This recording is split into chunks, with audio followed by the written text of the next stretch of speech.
All right. Recently, I did a video where I was taking my mom's car for service.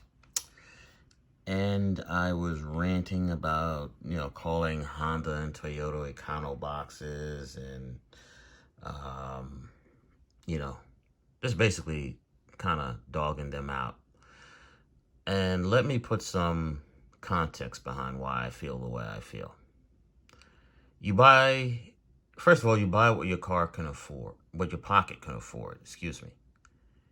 You buy what your pocket can afford, and I totally understand that. But my dislike for Honda and Toyota goes back to, growing up in New York and growing up in the Northeast, and people, my family's from Caribbean descent, and usually you'll find like a lot of people with Caribbean or foreigners who come to the U.S. They will buy cars based on quality, and they'll buy cars that last a long time. So they stick with Honda, um, Toyota, and back then, of course, it was Nissan. Nissan Maxima was the favorite of everybody. My dislike for Honda and Toyota stems from the fact that growing up, as I got more educated on financing, and especially specifically auto financing, which is the area that I eventually was employed in, I realized that Honda and Toyota were taking advantage of Black and Latino people. So what they were doing is when a Black and Latino person came in, or a person of color would come in, or of another nationality, they would go into the dealership looking for a car.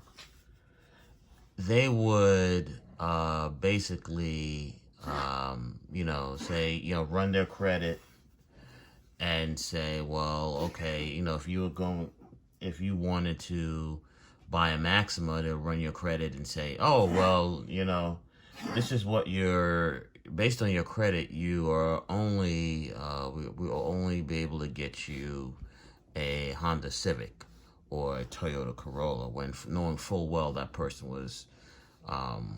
could have gotten a bigger car, or like a Maxima or a Camry or something like that. That's just one of the things that they did.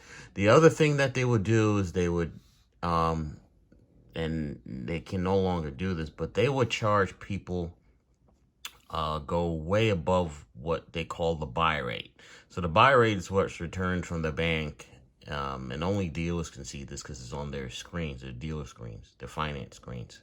Those ACAP screens that they swing over to you when you're in the finance department. They would go and take the APR rate, which is the APR rate that you would see on your contract. They would go multiple points above that and charge you more. So if your buy rate was 6%, they can go 8 or 9% above what the buy rate was.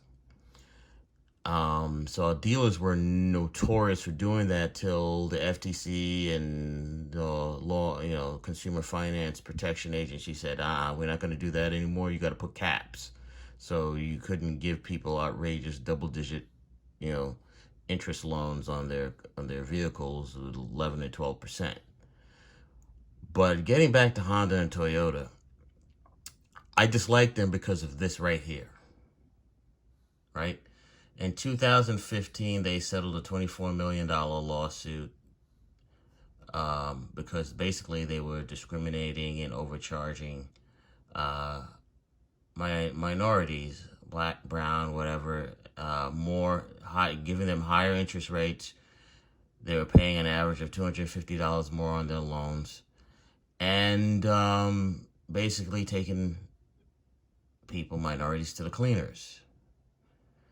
Ironically enough, Honda wasn't the only one that was doing this shit.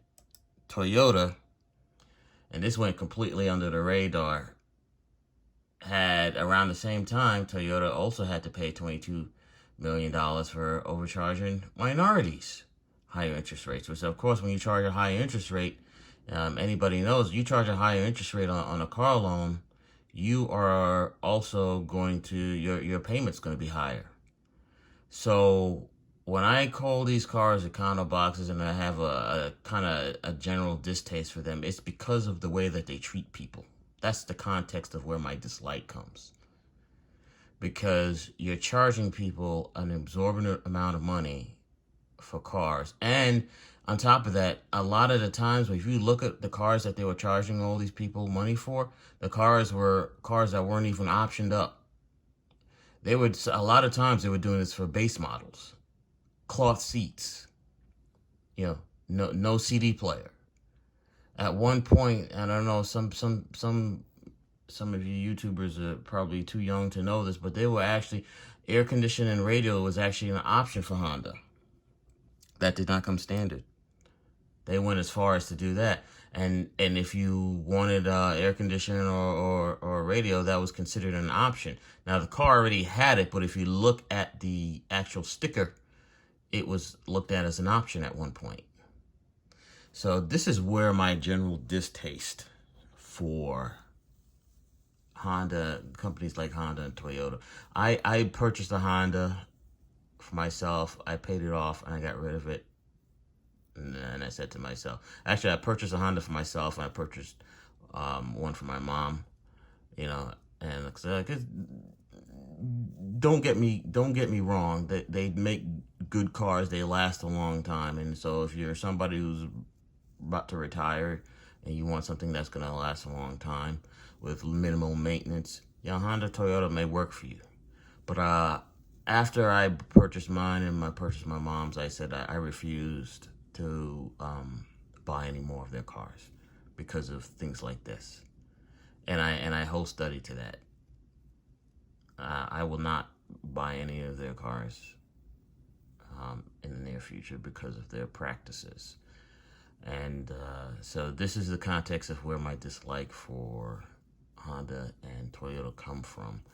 And so I just wanted to give a little bit of context for that so that people have understand the history of what they were doing to people. I mean, as recently as 5, 6, 7 years ago. But this started way back in the 80s when, of course, we were coming out of the Carter administration where gas prices were going through the roof and muscle cars were being phased out. So then we wanted more economically gas-friendly cars. So once started putting in the emission standards and companies started making these cars that were more fuel efficient, and they figured, hey, they found a way to take advantage specifically from black and brown. So just thought I'll give you that context. Leave your comments, let me know what you think, and I'll see you in the next video. Bye.